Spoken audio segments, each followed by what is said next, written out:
चुनावी समर के बीच अब एजेंसियां भी जोर लगाती हुई झारखंड में नजर आ रही हैं। जहां चुनाव प्रचार चरम पर है, वहीं तमाम एजेंसियां, चाहे वो केंद्र की एजेंसियां हो या फिर राज्य की पुलिस हो, वो भी अपने तेजी में नजर आ रही है। सीबीआई, ईडी और राज्य पुलिस की दबिश लगातार बढ़ती हुई दिख रही है। सीबीआई ने अवैध खनन मामले में पंकज और पीपी से जुड़े 20 ठिकानों पर छापेमारी की है और 60 लाख नगद और 1 किलो सोना जब्त किया। वहीं राज्य पुलिस भी एक्टिव नजर आ रही है और अब इसके जवाब में, केंद्र की एजेंसियों के जवाब में, राज्य पुलिस भी कार्रवाई कर रही है। पुलिस का वाईबीएन विश्वविद्यालय के चेयरमैन के 5 ठिकानों पर छापेमारी हुई और 60 लाख नगद के साथ आधा किलो सोना जब्त किया गया है। इन सब के बीच में रामजी यादव का बड़ा बयान भी सामने आया है। उन्होंने कहा, आजसू का मैं नेता हूं, आजसू से जुड़ा हुआ हूं, इसलिए पुलिस ने यह कार्रवाई मुझ पर की है।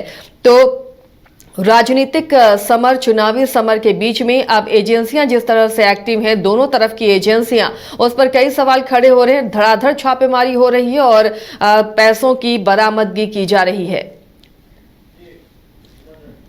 सहयोगी मदन हमारे साथ जुड़े हुए हैं इस मामले पर अपडेट के साथ। मदन, चुनाव प्रचार पूरे शबाब पर है, हर दिन स्टार प्रचारक पहुंच रहे हैं झारखंड। उन सब के बीच केंद्र की एजेंसियां भी पूरे हाईटेक तरीके से छापेमारी में जुटी हैं, तो राज्य की एजेंसियां भी चालू हैं। दोनों तरफ से छापेमारी हो रही है और इसमें कैश की बरामदगी हो रही है। क्या इसे चुनाव से जोड़कर देख सकते हैं? बिल्कुल, देखिए, अब सियासी पारा जो है वो काफी चढ़ चुका है और इसी बीच छापेमारी के दौर भी शुरू हो गए हैं।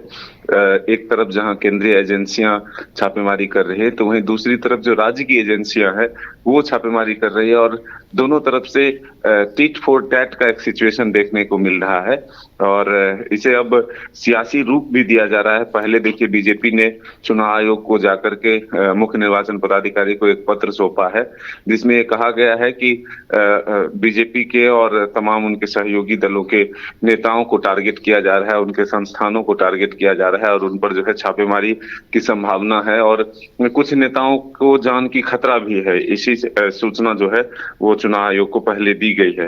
लेकिन इसी बीच अब देखिए, सीबीआई की भी छापेमारी होती है अवैध खनन मामले में, तो उसमें लगभग 60 लाख रुपए बरामदगी होती है और दोनों तरफ से देखें, राज्य की जो एजेंसियां वाईबीएन यूनिवर्सिटी में जो छापेमारी करती है, तो उधर भी 60 लाख रुपए बरामद होते हैं। सोने के बिस्किट और ये तमाम चीजें जो है बरामद हो रहे हैं।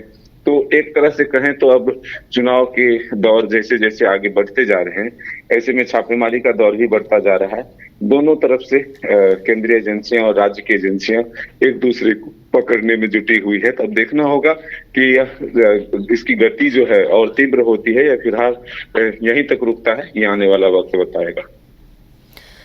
चलिए मदन, बने रहिए हमारे साथ। तो देखिए, जैसे जैसे चुनाव अब चरम पर है, तो एजेंसियों की छापेमारी भी चरम पर जा रही है। लगातार और धड़ाधड़ छापेमारी की जा रही है और लाखों रुपए की बरामदगी हो रही है। दोनों ही तरफ से राज्य पुलिस भी एक्टिव है और वैसे ठिकानों पर छापेमारी की जा रही है जो दूसरे खेमे से ताल्लुक रखते हो। इधर सीबीआई और ईडी की टीम भी ऐसी जगहों पर छापेमारी कर रही है जो सत्ता पक्ष से ताल्लुक रखते हैं। तो एक दूसरे पर सवाल उठना लाजमी है और एक दूसरे पर सवाल भी उठने शुरू हो गए हैं।